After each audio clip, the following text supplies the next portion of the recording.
अध्याय 5 भक्तियुक्त कर्म श्लोक नंबर 16।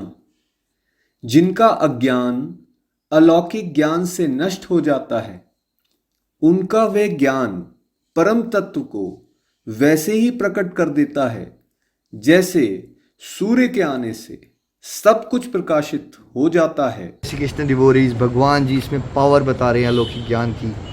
चाहे कोई कितना ही अज्ञान में क्यों ना डूबा हो, अलौकिक ज्ञान इतना पावरफुल है, इतना प्योर है कि जब अलौकिक ज्ञान में कोई गोते लगाता रहेगा भगवत कृपा से, तो क्या होगा, आपके सारे की सारी अज्ञानता का नाश हो जाएगा। कुछ इस प्रकार से जैसे सूरज के आने से सारे अंधकार का नाश हो जाता है, वैसे ही भागवत गीता जैसे ग्रंथों के अलौकिक ज्ञान का केवल श्रवण मात्र से ही अज्ञानता का नाश होना शुरू हो जाता है। फिर चाहे जितने मर्जी संदेह हैं, जैसे आपको लगता था भक्ति बुढ़ापे के लिए है, या भगवान मुझे दुख देते हैं, या अच्छे के साथ बुरा क्यों हो जाता है, जितने भी आपके संदेह आज तक रहे हैं, अलौकिक ज्ञान इतना पावरफुल होता है, इतना प्योर हो जाता है कि हर एक चीज़ स्पष्ट रूप से दिखना शुरू हो जाती है। देखिए, सांसारिक बुद्धि के साथ इंसान कुछ ऐसा जीवन जी रहा होता है जैसे जब किसी ने बहुत ज़्यादा पी ली होती है फॉर एग्जाम्पल, तो उसको बाहर की दुनिया कैसी दिखती है, कुछ भी क्लियर नहीं दिखता है उसको, सब कुछ हेजी हो रखा है। वैसे ही जब बुद्धि संसारिक होती है, हमने मीडिया में ये सुन लिया, हमारे चाचा जी ने वो कह दिया था, हमारे दोस्तों ने वो बना दिया, हमने अखबारों में ये पढ़ लिया, हमारे बुद्धि के अंदर भूसा भरा हुआ है सिंपल भाषा में, तो हमें क्लैरिटी ऑफ थॉट नहीं होती।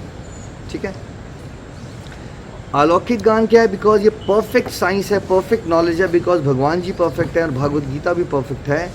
जब ये परफेक्ट नॉलेज के इंजेक्शंस हमें लगते रहते हैं, स्पेशली किसी एलिवेटेड स्पिरिचुअल गाइड से, तो उससे क्या होता है कि एकदम स्पष्ट रूप से आपको लाइफ का रोड मैप दिखना शुरू हो जाता है कि आप यहाँ क्यों आए हो, इसका पर्पस क्या है, क्या करना चाहिए, क्या नहीं करना चाहिए, और जो करना भी चाहिए वो कैसे करना चाहिए। तो एक crystal clear clarity of life हो जाती है। जैसे हमने पीछे उदाहरण दिया कि एक इंसान ने जब पी रखी है तो दुनिया कैसी लगती है। अब सोचिए कि जो इंसान बिल्कुल सोबर हो, है ना, जो इस तरह के नशों में नहीं पड़ता, है ना, उसकी क्लैरिटी ऑफ लाइफ कितनी अच्छी होती है इन जनरल, राइट।